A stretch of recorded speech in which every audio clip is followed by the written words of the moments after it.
नमस्कार बंधुगण, आज आम आलोचना करबा भगवत गीतार षष्ठ अध्यायर अत्यंत सुंदर एवं गभीर श्लोक 35 विषय रे।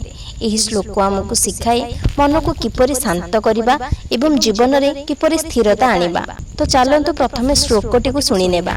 असंशयं महाबाहो मनो दुर्निग्रहं चलम अभ्यासेन तु कौन्तेय वैराग्येण च गृह्यते। अर्थात हे अर्जुन, निश्चय मन बहुत चंचल एवं यहाको नियंत्रण करबा कष्टकर मध्य, किंतु अभ्यास एवं वैराग्य द्वारा यहाको वश करा जाय पारे। बंधुगण, आम समस्तक जीवन रे एही समस्या अछि। पढ़िबाकू बसिले मन अन्यत्र जाए, ध्यान करबाकू बसिले पुराणा कथा मन पड़े, केबे भविष्यतर भय तो केबे अनावश्यक चिंता आमको अशांत करे। अर्जुन मध्य एही कथा श्रीकृष्ण को कहिथिले। तापरे श्रीकृष्ण कहिले, हाँ मन चंचल, किंतु एहाकू शांत करा जाय पारे। अर्थात श्री भगवान कहिले, हे महाबाहु कुंती पुत्र, ए चंचल मन को संयत करबा वास्तविक बड़ कठिन किंतु असंभव नुहे।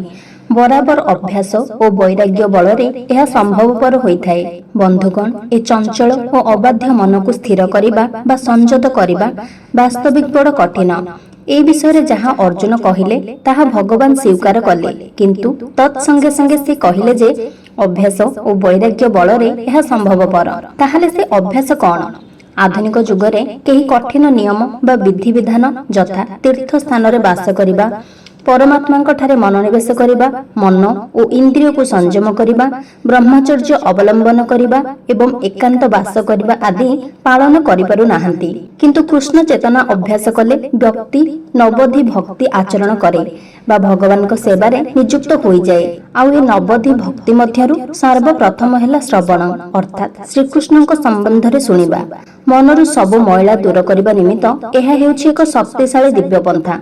व्यक्ति जेते अधिक श्रीकृष्ण को संबंध रे सुनिबो, से सेते अधिक दिव्य ज्ञान प्राप्त हेबो एवं विषय वासनारु निवृत्त हेबो।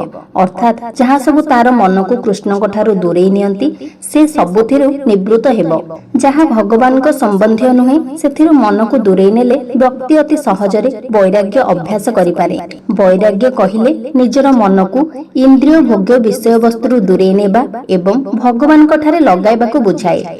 भगवानकर सर्वशेष रूप बा कृष्ण रूपरे मनोनिवेश करबा अपेक्षा भगवानकर निर्विशेष रूपरे मनोनिवेश करी वैराग्य आचरण करबा अधिक कठिन अटे। यह वास्तव पंथा अटे, कारण भगवान श्रीकृष्ण संबंध रे श्रवण कले व्यक्ति स्वतः परमात्मा प्रति आकृष्ट हुए। ए प्रकार आसक्ति को परेशानुभूति बा दिव्यानुभूति बा दिव्य संतोष बोली कहा जाए।